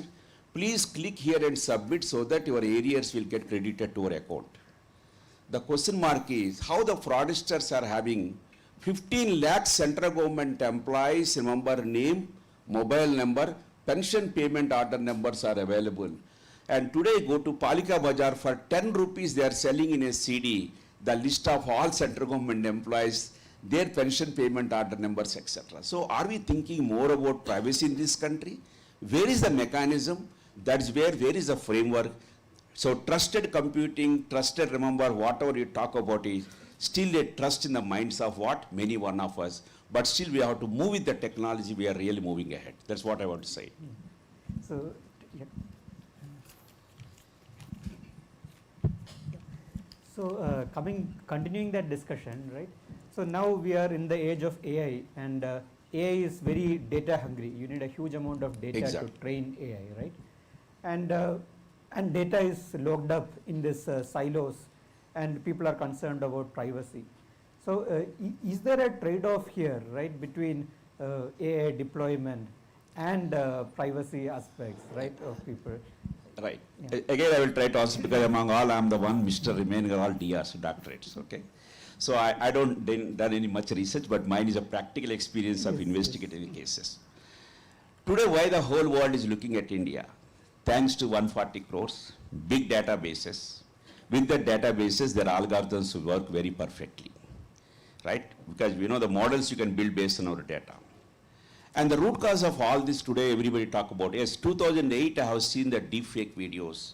2026 we are seeing the deepfake videos. But the difference is, 2006 I can able to detect a deepfake as a common man. But today, as a common man, even our instruments are failed to detect, is it really a deepfake or is it original? Hope you got it. Such a accuracy has come in the form of what? AI. How they build that systems? The root cause is, they capture our data. Here I can say many of you, as a student, maybe 10 years back, 5 years back, you start watching Facebook or Twitter or somewhere, you might have got a message. Mr. Shastri, how you want to appear at the age of 30, 40, 50, 60? Please upload your photograph. I uploaded photograph and I found that at the age of 75, I look with face all wrinkles and all. And I went and told my wife, this is how I'm going to be at the age of 70. She knows this fellow is not going to survive more than 60, right? So please remember, people don't have any idea about what data should be given, and that's a big problem. That's where these systems are really built to a very beautiful model. So now if you start talk about once after the data got leaked completely, today if you bring ethical AI, if you say regulated AI, responsible AI, this terms does not have what? Any meaning, to be frank. I'm telling this point, what for they use it, no one knows about it. Already we have seen 25 million US dollars how a Hong Kong based company has lost it, where they got a call from CFO in the name of a video real time. And real time, remember, Zoom meeting has happened. Except the finance department employee remaining are all AI generated. Today, real time AI when it is getting generated practically. That's where Professor Shukla has mentioned very clearly. AI is creating a plus as well as what? Minus for many of the cases. As a cyber security persons, we are finding it now. The number of attacks that are increasing because the vulnerability scanning has become a joke. And with, remember, the latest tools that are available, they are able to identify the zero-day exploits and automated scannings are happening. So it is getting misused to a very great extent. I can say that point. So continuing the discussion, Dr. Lakshmi, so there is this new DPDP Act and everything that is going to come. Is it going to help, or is it going to also affect innovation happening in the space? See, definitely regulation is important. Yeah. And when we talk about these kind of, especially AI developments, see, one is actually compliance to the privacy and other things, data protection and all. See, as a country also, if you try to look at it, first of all, the way the AI is getting adopted, I'm not sure some of you might be feeling like that.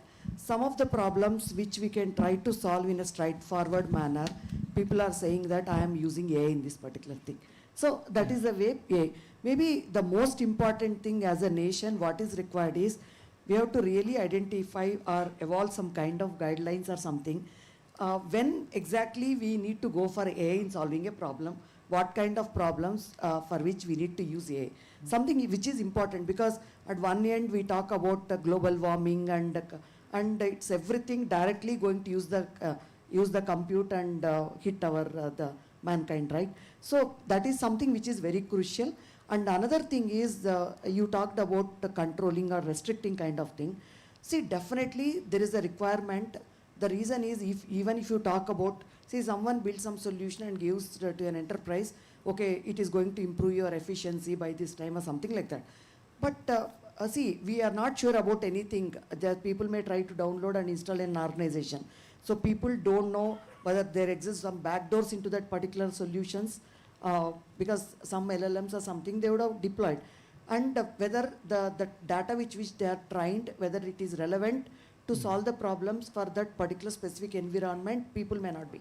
So it's very important for the country to build the solutions which are relevant to that particular context, and also try to have some kind of compliance requirements, maybe in terms of filters, like what we talk about guardrails, where our policies should be converted into some kind of filters, and then you enforce them, so that we have this within the regulatory aspects. Otherwise, I don't think, see, as an organization head, it's a scary situation for me, like someone tries to give some data and all. We cannot accept, because we have, see, if you look at the human evolution also, like sir made very good statements, technology should not control us humans, we should try to control technology. See, as we evolved from nomadic age, people, we never had any, we were not developed at that time. With gestures or some things, we used to trust each other, and what is the risk and all, we used to assess and interact. Over the period man evolved, we created the institutions, right? We have banks, we have colleges, we have government and all. So there is the development happened over this. So now suddenly we say something like we have tools through which we do it, but they should be falling within the regulatory aspects. But at the same time, we can think about having some kind of transparency and trust built in our systems. That is important, so that you can have confidence on our systems by the people. But the compliance and kind of institutional mechanisms, so we have to safeguard, and our whatever the regulatory aspects, we have to respect to that particular thing. So any kind of freedom is possible when you are doing research and other things. Innovative solutions are required. But at the same time, when you want to implement it, we need to look at the overall, the integrity of the solutions in line with the controls or safeguards of the nation and other things. That's very important. So one activity which Shukla sir is also part of our review committee, where we are looking at auditing the AI systems, security audit of the AI systems, what kind of guidelines are required. Maybe if some people are interested, we have come out with some framework. Maybe we can test your applications also and see. Maybe one-to-one we can share the data. The reason is that because as a certain empaneled agency, so you are all aware, without having any safe to host certificate, we cannot put anything in the production environment. Whether you talk about our own infrastructure, the networks, devices, everything, at same time a web application, mobile, anything, it has to be done. From a researcher perspective, definitely freedom is required, innovation is required. But when it goes to the production environment, we have to look at our controls and see that it is not deviating from there. So that is something important. At same time here, see, as a researcher, you come out with very innovative outcome, which as a applied researcher, I have to think about a solution for a society, which is deployable. Like I work with Kishore. Like Kishore has did lot of work in the like innovative outcome in the blockchain, he and his team. When it comes to my role, he has done a lot of publications and all, which are unique outcome to the project, which is important. At same time, when people look at as a scientific organization under ministry and all, so our mandate is to build a solution which is useful to society. I look at how it is going to solve the problem. So I need to convert your outcomes into a form which is in a regulatory framework. So that is something which is important. So, Professor Pondurangan, how is the algorithmic framework? What are the algorithmic framework available? Is it enough in this age of AI to cope with this situation? Yeah. I think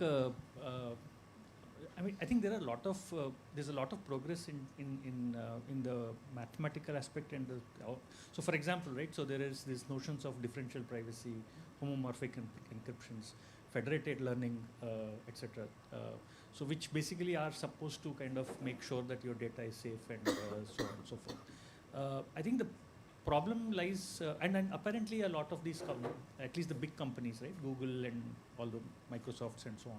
So they are supposed, they're actually, apparently they comply to many of these, they're more or less in compliance with many of these technological standards as far as handling the data is concerned. But the question that still remains is that, whether this is all that is happening or there's something happening under the board, or that's something that one has to kind of look into. So one thing is that I think, at least from the Indian government point of view, I think there's a fairly good awareness and fairly good understanding of the urgency of and the need for guardrails for AI. as much as there is emphasis on AI itself in a functional aspect, but also the security aspect also. There's a sufficient amount of awareness, but translation, compliance, etc. is something that needs to be looked into. So there is a lot of research in that's happening in the algorithmic aspects, the security primitive, so to speak. But yeah, so one has to wait and see. Dr. Deepak, so yeah, this payments infrastructure, the banking infrastructure is a very big, yeah, place where security is deeply important. So how prepared are we to meet this new challenges coming from AI, yeah, in the banking sector, in the identity sector, and so on? Yeah, thank you. Again, I will start with data is oil, Yeah. right? That's famous saying. And trust, based on security, privacy, and transparency. That's the theme. So, trust is, as I said earlier, trust is built up on security, privacy, and transparency as we got the trust of COVID. Why we got the trust? Because there was security with privacy. Otherwise, security without privacy becomes exploitation. There was privacy, privacy without transparency or security becomes exploitation, or we call it surveillance capitalism. Right? And then transparency without security becomes data hoarding. So when you say that banking payment system, it's again I will say that trust and compliance. Two words I have picked up, one from Professor Sastry, Krishna Sastry, and another from Professor Panduranga. Professor Sastry said, Krishna Sastry told that trust, whether the figure of the government, fraud figure, 35,000, a qualified figure given by the government. So there is lack of trust. What has happened? Why this lack of trust is happening? And everybody has this trust deficit in this figure. Why? Because on what it has built up? Built up on reported data. Reported data to the authorities. So what is there? Where data is shared by the user for payment or by anything, be it e-commerce, while voting, while giving any comment on social media, any write-up, wherever this goes, it creates complete profile.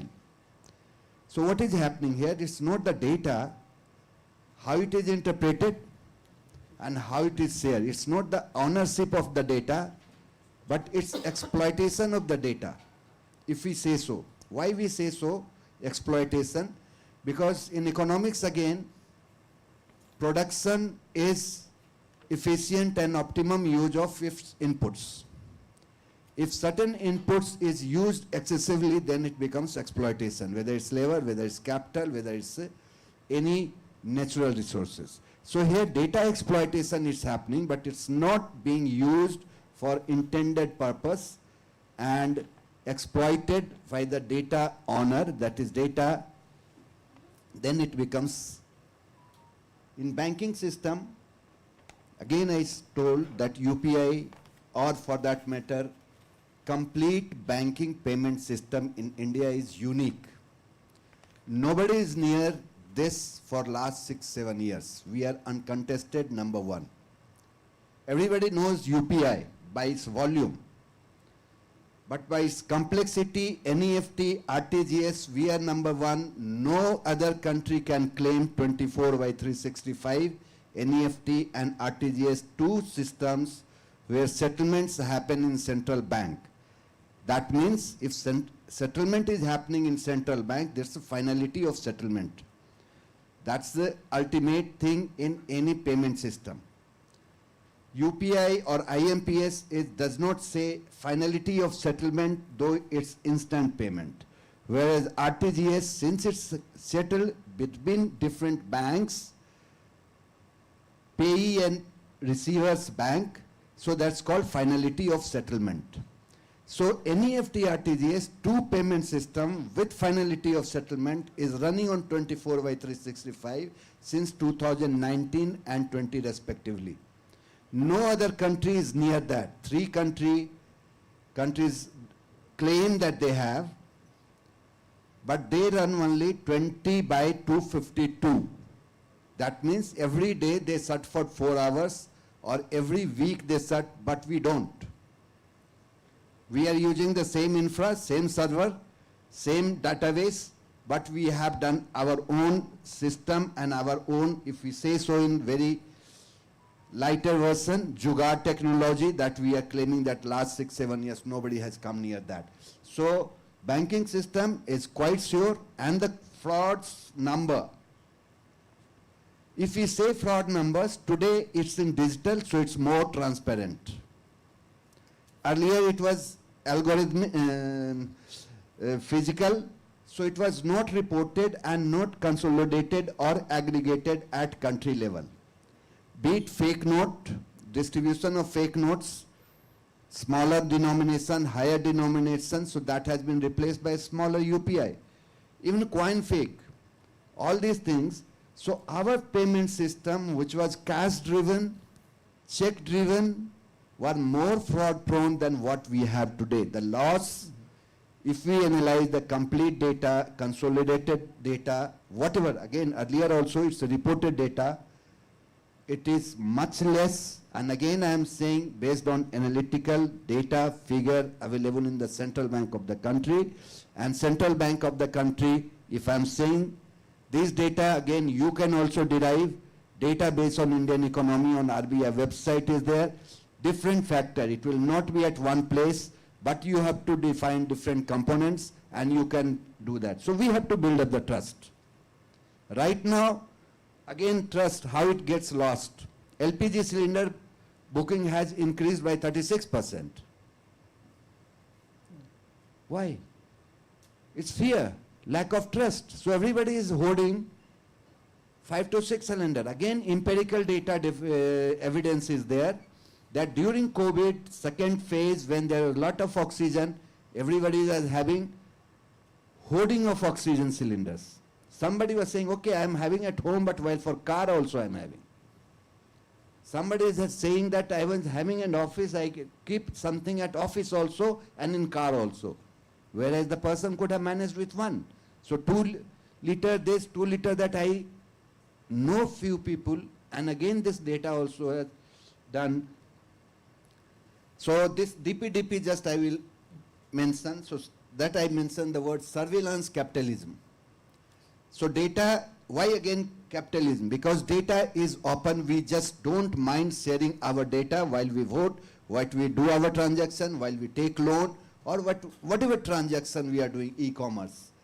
So this data is collected and used by the big tech, that's why it's called surveillance capitalism, because they are making surveillance on what we are doing, collecting the data and doing the what capitalism is defined as. Then consent ecosystem. Then anonymized data. Again, anonymized data is myth, and here many researchers are here. They will agree with me because I am not saying that anonymized data is myth. It's the researcher who are saying that anonymized data is myth and every company can be a driver. So privacy, based on these 3 pillars, that surveillance, then consent manager, consent ecosystem, then this is there, and privacy by design is not a new concept as AI, because AI was coined in 1956, and first information security, this privacy commissioner was appointed in Canada in 1990. We are talking today GDPR, DPDP and different Brazil, Philippines and all that, but this is there in existence, but still privacy is not new. Thank you. So we are a little bit short on time. Yes. So we'll take a closing thought. So quick responses about what do you think should be the biggest policy that we immediately need to implement to improve trust as well as security in our digital infrastructure. Yeah, maybe. So first let me add here very clearly. Yeah. I have not seen why India is not coming about the national strategy for cyber security. Please remember 2013, 2016. We know in 13 years how much technology has come out. Why we are not coming with that? You look at the US, every year the president will release the national strategy of US cyber security, right? The second, what was released is only still on the papers. Because quite a long time we used the word, Madam knows, she has mentioned about we have developed the systems but not by keeping security and point, only functional is the first point they kept it. Then we realized the mistake, then we started adding, remember something called, oh, DevOps is not important, DevSecOps is most important. Then DevSecOps is again a wrong word because development security operations, but we included a word called security by design. So the right word is SecDevOps is the correct word. DevSecOps is the wrong word, from my point of view to be frank, right? So security need to be embedded at the design phase itself as far as the product is concerned. Second is, as Professor Deepak sir has already mentioned about how we have implemented something called security by design. Privacy by design is again another paper point to be frank. Transparency is a very big word. The reason why transparency is a big word because as long as our dependency and the third parties are there, what is behind nobody will give us. If you simply pass an order saying that don't use Chinese routers, don't use, remember the routers manufactured from North Korea. But can I use the routers made from something called Israel is another question mark. So where is the word transparency? Then can I go on building about something open source? After the Log4j incident has happened, can I trust, remember, open source is a big question mark. Today you're not aware, 72% of the fintech products which the banking industry is using it, the code is available in the GitHub at free of cost. So with that you are building, who pushed the code into that GitHub is a big question mark. Then immediately I will pass an order saying that you have to build something called software bill of material called SBOM, cryptographic bill of materials by using the supply chain risk. But how can you control this? That's where we require a very strong regulatory mechanism detailing about the national strategy about the cyber security, in which privacy is one component and transparency is another component. So big threat as far as India is facing as a nation, as an organization, as a citizen is something called as supply chain risk. So that is where we are facing all these issues are coming up. Can we develop something indigenously? Can I translate R&D research papers you have published into the real reality is a big question mark. Show me, I think Mr. Mohan is also here in the cyber security.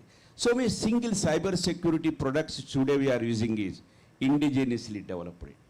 That is a question mark. So I am facing it. Is it an antivirus or is it a virus? I would like to get a quick thought from others also.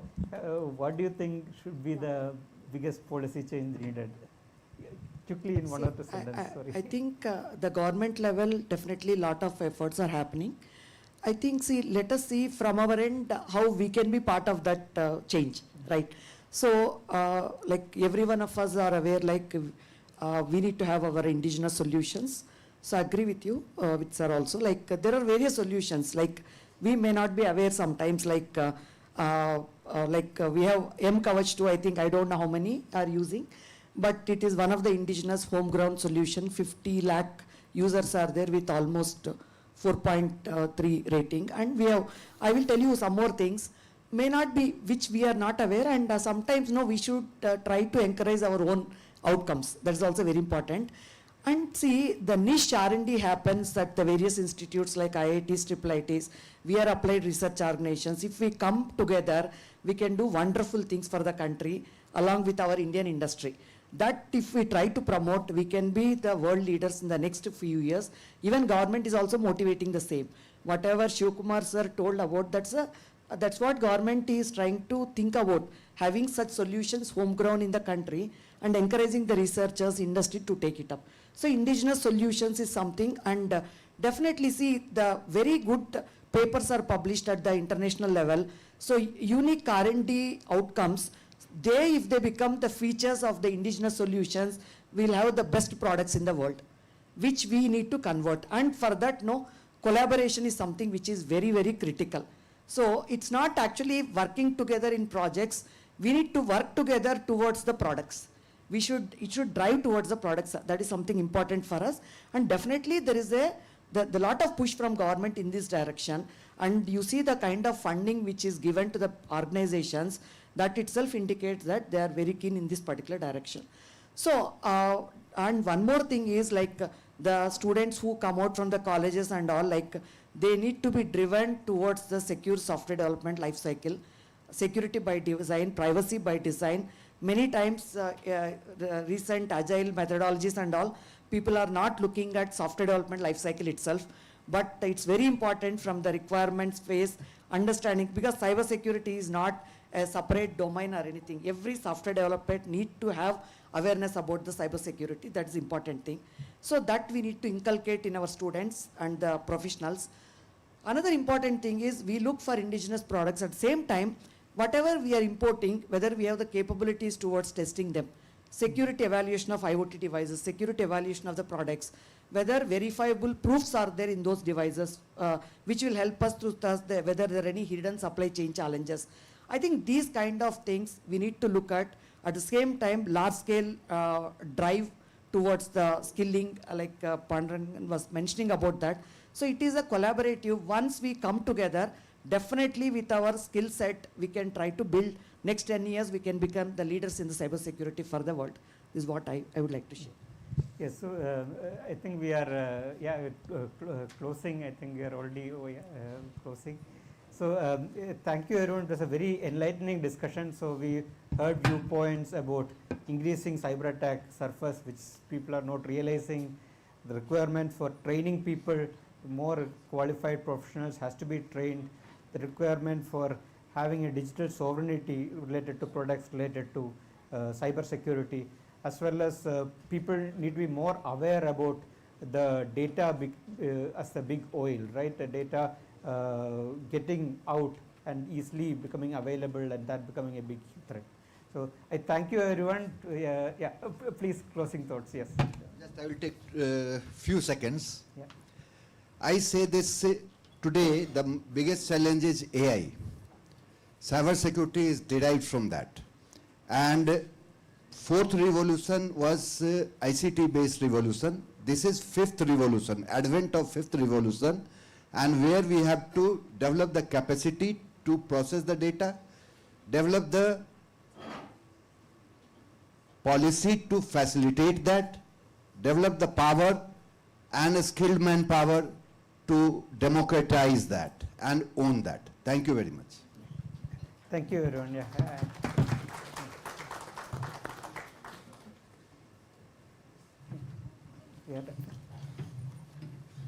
Thank you to our moderator, Dr. Girish Verma, and to all our distinguished panelists for that engaging and insightful discussion. The perspectives shared today clearly underline how critical collaboration between academia, industry, and government will be in building a secure, transparent, and trustworthy digital ecosystem. Please join me in giving a round of applause for our panelists. May I now request Professor Sandeep Shukla to kindly come on stage to felicitate our panelists in appreciation of their valuable insights and participation today.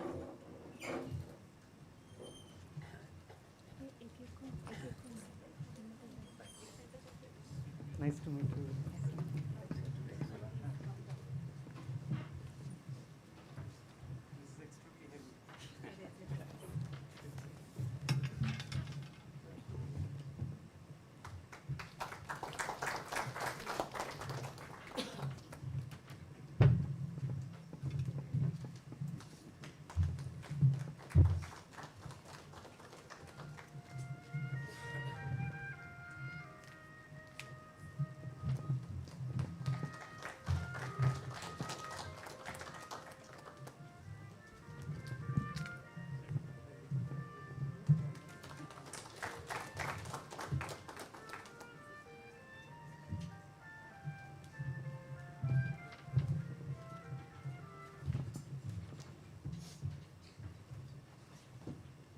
Thank you once again to all the panelists for that wonderful discussion.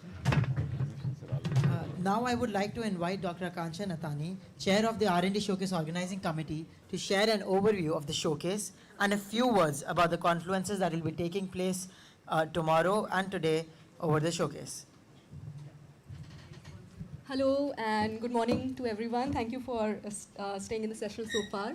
So, and thanks to all the panelists for giving very interesting insights towards what trust would look like in the Indian cyberspace. I think that conversation also like sets the context for our theme for this year, that is trust in technology, powered by security, privacy, and transparency in the overall digital ecosystems. So when we sort of started brainstorming over what should the theme look like, as Professor Shukla was also highlighting in his talk, that everything looked like that there's a lot of disruption that's going to be, caused because of AI and LLM. So every LinkedIn post that you will see, or every podcast that you will listen, they will just tell you that how you don't need lawyers anymore and you need doctors anymore, and how AI is just one prompt away from changing the human civilization forever and all. And we saw that in the academic spaces also, this is the most dominant discussion that is taking place. In fact, another leading tech school of the country is also having their R&D showcase today, and their keynote talk is titled, "Is AI going to replace you?" So we thought that, if that is sort of the reality, and which we also sort of notice in all sort of other ecosystems that we are part of, that how things have been shifting so far, and if that is causing, that sort of disruption and everything, then we should probably be asking the next question, that is the more practical question, that if AI is going to replace us, we at least make sure that we trust it. And then, how do we then define trust in this context? And this question of, trust is not limited to just AI. It goes to all other digital technologies, about the systems, about the governance, about the policies, and even about the diplomacy, about cross-border data flows. So we thought that, we should be asking this question, that, what should be the different aspects of trust that have to be included in these technologies? And first of all, like, how should we, conceptualize, and how should we define trust at all without using ChatGPT and Gemini to do it for us? So this is how this whole conceptualization started. Many of the research that you will see today deals with different aspects of this imagination. I'm very, very happy to share that we have around 426 posters and demos from 29 different centers in IIIT Hyderabad that is being displayed today. We also have a domain-centric showcase, which is on healthcare, where different centers of IIIT are working on this theme. So you will also see the interdisciplinary research that is happening. Then we also have a virtual showcase, a little pandemic legacy that we are happy to keep. So each and every poster is now accompanied with a 5 minutes video explanation that is on our website. Let's say if you find some research problem interesting and the author is already pulled over in any other discussion, so you can go to the web page and later on also see the explanation. So if you ever get bored of your YouTube shorts and Instagram reels, you can then binge watch research on our R&D Showcase sort of platform. Then there are a few logistic sort of announcement. So showcase is spread over all 3 floors of Himalaya, so you might have to do a little bit of climbing. But we have strategically capped all the tea, coffee, and snacks on the top floor to keep you motivated, so that you go to all the floors. And then we'll also have a startup showcase at 3 p.m. where you will see that how the academic research gets translated into real-time solutions and everything. So please sort of attend that as well. We have 3 confluences lined up in the second half of the day. You can find the details in the different standees that we have across the showcase area. And we also have tomorrow a lot of activities lined up. That is XOR. We'll start with XOR, where a lot of students from the other colleges of Hyderabad will visit us, and then they will also interact with our students about what sort of research is happening. And then in the evening, we will be having patent award celebration. So this year, IIIT has received 70 plus patents. So we will be sort of celebrating that with a lot of, food and snacks, which means that if research don't bring you, hopefully the food will bring you tomorrow on a Sunday to attend R&D Showcase. With that, if you have any, you will find our volunteers in the neon green t-shirt, so you can reach out to them if you need any sort of information or any sort of help. With that, I, as a chair of R&D Showcase Committee 2026, declare Showcase as open. Enjoy the research, enjoy the conversations. Thank you.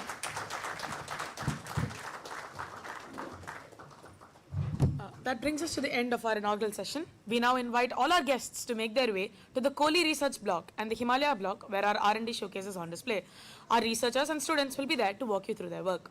If you need any assistance finding your way, our student volunteers in green t-shirts will be happy to guide you. Please do take the opportunity to visit the exhibits and engage with the teams. Thank you once again for joining us. We have been Nandini and Sujal. You can also go from the back, please. That would be a lot more convenient for us. We have been Nandini and Sujal. Thank you so much for listening.